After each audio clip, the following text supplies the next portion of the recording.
жараткан Аллах тарабынан пенденин абири, ар намысы корголот. Эгер кайсы бир фейк, кайсы бир саясатчынын же министрдин фейктери бирөөнүн абирини төккөн болсо, артынан кыянат кылып, ушак чыгарган болсо, бул бир тууганынын өлүгүн этин жегенге барабар дейт. Бул дүйнөдө болсо акыретте да жооп бере турган иш. Ошон үчүн урматтуу депутаттар, бүгүн өлкө башчыдан баштап депутаттарды, министрлерди, бүт өлкөнүн жүгүн, элдин жүгүн көтөргөн адамдарды шылдыңдаган материалдарды чыгарып атышат. Биз эмне депутаттар бул жерге келип, хоп лаппай деп отурушубуз керекпи? Кайсы бир элдин жүгүн, кайсы бир проблеманы көйгөйдү айтпашыбыз керекпи биз? Ушунда иттин, куштун сүрөтүн коюп, илбирстин, түлкүнүн сүрөтүн коюп, аркасына кирсең эч нерсе жок.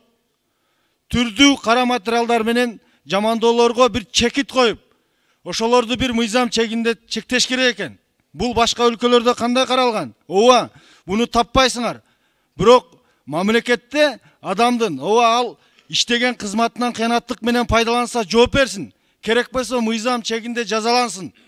Бирок анын абирине, үй бүлөсүнө, ар намысына кол салбаш керек да. Бизди фейктер карап пиарласа дагы биз элдин жүгүн, мүдөөсүн аткарганы келгенбиз бул жерге. Биз аткара беребиз. Эмне ит күлүгүн түлкү сүйбөйт деп же шайлоолор башталып калдыбы? Мына жерде кумтөрдү жеген, мына жерде жолдорду жеген, тесттерди жегендер, кээ бир саясатчылар миңдеген фейктер менен отуруп алып туруп, депутаттарды, өлкө башчыларын жамандап атасыңар. Ушуга бир фейктин дагы бир чеги болот да, туурабы? Вакыт кош берди. Урматтуу төрага, ушул боюнча эгер мыйзам долбоор болсо, ар бир адамдын ар намысы корголуш керек. Бул жерде депутаттар деле эмес, адам, атуулдун ар намысы корголуш керек. Жалпы эле биз Кыргызстандагы атуулдардын ар намысын коргош боюнча, урматтуу кесиптештер, чечим кабыл алып, ушунун үстүнөн иштешибиз керек экен деп ойлоп атам. Биз кылбаган нерсени дагы мына маршруттардын баасын шайлап атасыз, көтөрүптүр деп түнү жазыптыр. Маршруттардын ээлери көтөрсөңөр өзүңөр көтөрө бергиле, менде андай сунуш болгон эмес. Мына эл бүгүн жаңы бийлик кандай элге жакшы иштерди кылып баштады, бүт бардыгын жамандап атабыз. Ошондуктан фейктер, конечно, айлык алып атасыңар.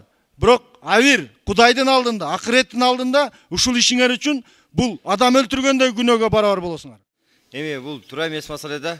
Элдин оюнун бияка буруп, тияка буруп, соцсет деген, соц тармактар деген элге аябай бизде деген таланттуу элдер көп экен да. Жазуучуларыбыз таланттуу үйдө жаткан, таланттуу деген эксперттерибиз, аналитиктерибиз көп экен. Ошол деген бөгөт коюш керек го. Өздөрүнүн атынан жазса жаза берсин, ага эч ким деген каршы эмес. Бизде деген сөз эркиндиги деген бар.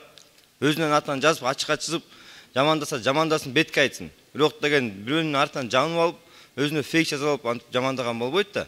Бул бир тууган динде бизде бир тууган этин жеп менен барабар да бул. Ошо рахмат. Биз мыйзамдуу өлкөдө жашайбыз. Мыйзам баарыбызга бирдей. Ошондуктан эң биринчи бул адамдын абири болот. Ошондуктан эмки олтурумузда Гүлшат Кадыровна көтөргөн токтомду фейктерге карата ошону күн тартибине киргизели. Бул менин сунушум. Рахмат.